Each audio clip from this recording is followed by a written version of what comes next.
Last కి నువ్వు హిందువా అని అడిగి చంపే కాడు కూడా వచ్చినాం మనం. దీని కారణం ఎవరు?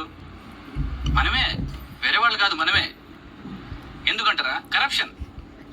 మాట్లాడితే కరప్షన్, సెల్ఫ్నెస్. నేను ఒక్కడనే బతకాలి, నా చుట్టుపక్కల వాళ్ళు చచ్చిపోయినా నాకు పర్లేదు, నేను మాత్రమే బతకాలి అనుకునే కాడికి వచ్చినాం మనం. ఇప్పుడు 20 మందిని చంపాడాడు, మూటా ఉంది, చంపారు, అడిగి మరీ చంపారు. క్లియర్ కట్ చెప్తున్నా, అక్కడ ప్రతి ఒక్క మాటలో తెలుస్తుంది మనకి. అడిగి మరీ చంపడం, పాయింట్లు తీసి చూసి మరీ చంపారు అంటే వచ్చినాడు ఎవడు? క్లియర్ కట్ గా చెప్తున్నాడు. ఇంకోటి మ్యాటర్ ఏంటంటే క్లియర్ కట్ చెప్తుండు, వెళ్ళి మోదీని చెప్పమని. అర్థమవుతుందా?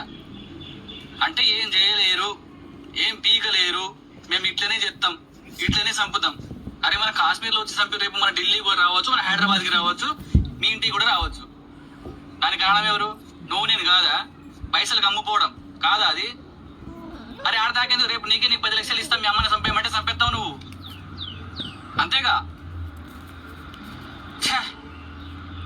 ఈ ఇంకా ఎన్ని ఘోరాలు చూడాలి వస్తుందని నా మీద నాకే యాసం వేస్తాను తెలుసా. పక్కనూరు నుంచి రాడు, మనలో నుంచే వస్తాడు. వాళ్ళు మన పాకిస్తాన్ నుంచి వచ్చిర్రా మనం చంపడానికి? ఏం మా గేట్లు లేవా? మేము లేవా ఆడ? మేము కాపులు కాస్తున్నాంగా. ఎక్కడి నుంచి వచ్చినాడు?